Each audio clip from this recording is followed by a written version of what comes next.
Welcome to the FMC Lounge, everyone. I'm your host, Joe for Show, and in this video, we're going to be going over my updated Enzo guide. We will be covering arcade tuning, mutant cells, external component cores, the builds I use, and the weapons. You could do me a favor, leave a like, subscribe, comment down below. It will really help with the YouTube algorithm. I would appreciate it a lot. Now, enough of the yapping. Let's jump straight into the video. And now, if you weren't aware, on July 3rd, there was a patch that went out, and a few descendants got a buff. One of them was Enzo. So his first ability, Start Supply, it got a new effect where for 10 seconds you're going to get faster reload by 60%, which is really huge. It helps with his mobbing build. His second build, Explosive Drone, the skill power went to 2879 for 1952. Now this is a high, what you call it, skill power damage, but it's still not enough for Enzo to have a skill mobbing build yet. Now perfect support is the fourth ability where you're going to be getting 11% of your ammo in activities or bossing activities instead of 7%. Concentrated fire module, now this is a typo right here. If you try to search this mod up, it's not in game. This is actually the Focus Fire Transcendent mod,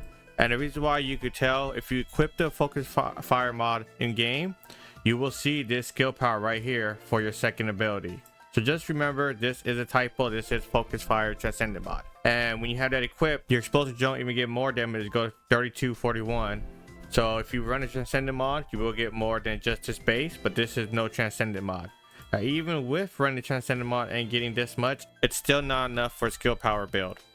Also, with the Focus Fire, you get increased skill power, 3.8% of your max shield. Skill power is increased by 380 at max shield of 10,000, I mean. Increase the skill power modifier by 0.2. Again, the best way to play Enzo is not a skill power build. It's a gun build. So it's just not enough, unfortunately, for Enzo. When you had a Focus Fire mod equipped for your fourth ability, you get more crit hit rate based on your max shield. And you get, your ammo, you get 4%, you get 7%. Which is kind of ass because if you look at it, we went to 11% and then you just put us back to 7% because we had the Focus Fire Transcendent mod equipped. So for our first build, it's going to be our mobbing build, and this is basically a gun build. It's not going to be a skill build. And for the mods, go ahead and get screenshots. We are not running any Transcendent mod. This build is mainly just focus for ourselves. It's not a support build to help our teammates that we're playing with. That's going to be our Void Erosion Purge build, which I'll go over in a little bit. So we are running 2 shield mods, Overwhelming Shield and increased HP, which is running all this is going to give us a lot of shield, barely HP, and we want that because our third ability is going to give us shield back. So this is our way of being able to heal ourselves whenever we want. And if you notice, we have a 6-second cooldown, 11 duration, so we'll have 100% uptime. We have 2 cooldown mods, and then we have this other cooldown mod. Now you don't need to level up this mod all the way. We just have this for just the cooldown, not for the skill power damage. It's strictly for the cooldown, so you can just throw on a non-level any focus mod that you could find fit right here. We're running 2 duration mods and then a shot focus mod because again, this is a gun build. For your reactor, it doesn't matter what element it is. It doesn't matter what mounting it is. All that matters is the 2 stats at the bottom. The skill power boost ratio also doesn't matter either. So for the 2 stats at the bottom, you want duration up, skill cooldown. This is going to help you have your abilities last longer and be able to spam them more because they're going to be on a lower cooldown. Now for our components, we're rocking 2-piece fire set. We're using this for that duration and the range. And then we're also running the hunter set 2-piece for the skill cooldown. And for our external component cores, just the usual HP and defense, HP and defense, HP and defense, HP and defense. Our main weapon of choice is just this weapon. You don't need anything else. It's the Restored Relic. Here are the cores and the substats. Here are the mods. Again, you would change this element to whatever the enemy is weak to. Because we're running these multi-hit crit mod, if you notice, we are losing crit hit damage. So this is a multi-hit gun build. It's not a crit hit damage build, which is why we're not playing into any firearm critical hit rate. It's just firearm damage and multi-hit damage and chance. For our inversion reinforcement, I'm using Adrenaline Rush for movement speed, so I can try to keep up with the bunnies. We're using Viral Density just for a little bit HP, which will help our shield goes up more. You can't take this off though and run this if you feel like MP is an issue. And then for the last inversion, you use any of these depending on what the enemy is weak to, or you cannot use these and just use this. There's a chance you will get this firearm critical hit rate, and you can help with your reload timer if you want.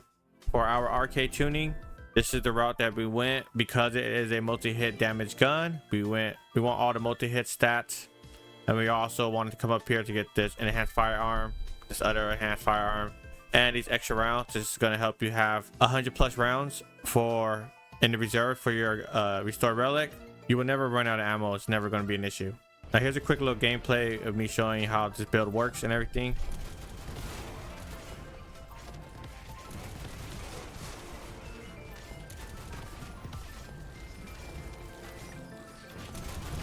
Now for our next build, it's going to be our Void Erosion Purger build, and it's going to revolve around supply tactical armor. We're using this Transcendent mod because it's going to give our teammates less damage they're going to take, and they're going to give them movement speed. Now for the mod, go ahead and get your screenshots. Now there you can also run this mod right here, Supply Firearm Enhancer, which is going to give your teammates more weak point and more critical hit rate. The thing that I don't like about this one is for Void Erosion Purge, most people have builds that do a lot of damage, but they don't have builds that, you know, could survive. The enemies do a lot of damage. So with this Transcendent mod, it's going to help your teammates be a little bit more tankier, survive better. So for the mods, we're running 2 range mods for our 4th ability, just in case, because like the way that the Void Erosion changes happen, the wave 10s, we got 5 different maps.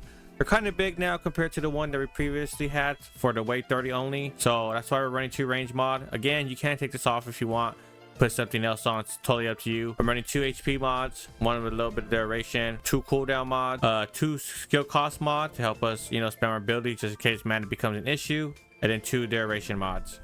For the reactor, same as before. It does not matter what element it is, what the weapon mounting is, or what the skill power boost ratio is. All that matters is the 2 stats at the bottom. Make sure it has skill duration up and skill cooldown.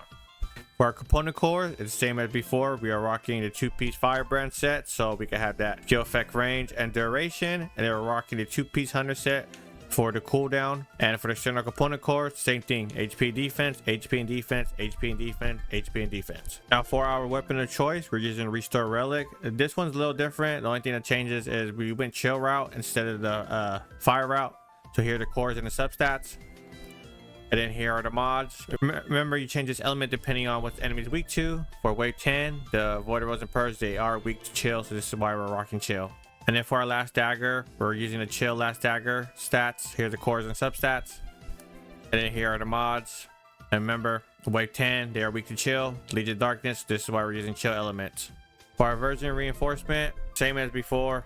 Nothing really changes. Adrenaline rush for movement speed, selecting neurostimulation to help with some MP if we need it, and we're rocking chill focus rounds because enemies are weak to chill. And then for the arcade tuning, we are still using the same skill tree because we're still using Restore Relic. Now if you didn't use Restore Relic and if you want to went, you know, straight last dagger only, then you would want to go a non multi-hit route and just go for all base firearm and crit hit damage and a crit hit rate as possible. The mutant slot, we didn't use any. The main reason why is, so one that's really good is what you call it, this one right here, the defense neutralization. It's gonna make the enemies take more damage when you hit them with a skill. The problem is it's an M slot, right? If you come back to our arcade tuning, this is an X slot. Our M slot is way over here. There's just no way to put it on. Now we can make the journey over here, but I just don't think it's worth it. But if you want to do that, go ahead. I'm just not going to do it. I'm not going to show any gameplay for the Void Erosion Purge. It's basically simple. You pop your 4th ability so your teammates could get ammo and take less damage, and then you just use your weapon. It's the same thing as the previous build. Now for our next build, it's going to revolve around Supply Firearm Enhancer. This is our bossing build. This is mainly for all the hard mode Colossus. I will not be covering Ice Baiting because she is going to be going away on August 7th, so there's no point making builds for her anymore. So here are the mods. Go ahead and get a screenshot. If you don't know what this does, it changes your first ability where when your teammates or you run through it, you're going to get more weak point damage by 50%. And your firearm critical hit rate is going to go up by 29%.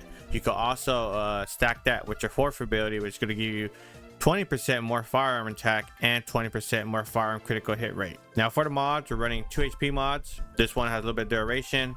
We're running shot focus for a little bit more firearm damage, increased shield, 2 cooldowns. I just have these mods just for the cooldown. You don't need to level them out. I'm strictly using it just for the cooldown. It's going to help us, you know, have a 13-second cooldown with a 12-second duration, 4.4 cooldown with 9.7 duration, and a 2.9 cooldown with 19.4 duration. We're using 1 duration mod and our overwhelming shield. And having all these is going to help us, you know, have 14,000 shield and 42,000 defense. For our reactor, same as before, nothing changed. Doesn't matter what the mounting is, what element the reactor is, or the skill power boost ratio. Just make sure the substats at the bottom has skill duration up and skill cooldown. For our component cores, same as before, nothing changes. We're using a 2-piece fire set for that range and duration.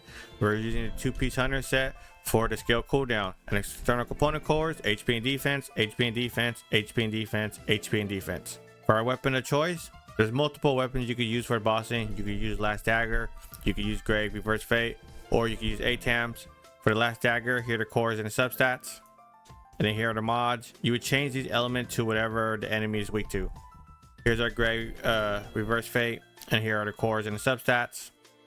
And then here are the mods. I would keep this straight on fire. I actually wouldn't change this element at all. I would just keep it like this, but you can do whatever you want. It's up to you. And then for the ATAM, here are the cores and substats. Now I built this ATAM months ago before Ice made it was even our Void Abyss boss, so I haven't changed it all. This is how I had it so far. And here are the mods. This Toxic, like I said, it was before the last Void Abyss boss. It was electric one, so I put Toxic Skunk. That's what it's weak to. You can change this to whatever the boss is weak to. It really shouldn't matter for all the hard mode bosses. In the future, for the Void Abyss bosses, you would want to change it to whatever the element they are weak to. For our inversion reinforcement, you change this to whatever the boss is weak to. If you're using a multi-hit weapon, you would use this. If you're not using multi-hit, you could take this off and you could throw on something else. And then our last slot, it could be whatever you want. I just put this on for MP, but it's not going to matter. Mostly all the bosses die within 5 seconds or less. And then for your arcade tuning, there's two different trees. So if you're using a multi-hit weapon like ATAM, this is the tree route that I went. And if you're using a weapon that's not multi-hit like Grave, Reverse Fate, this is the route that I went. And here's a little gameplay of me showing the ATAMs and the Grave, Reverse Fate.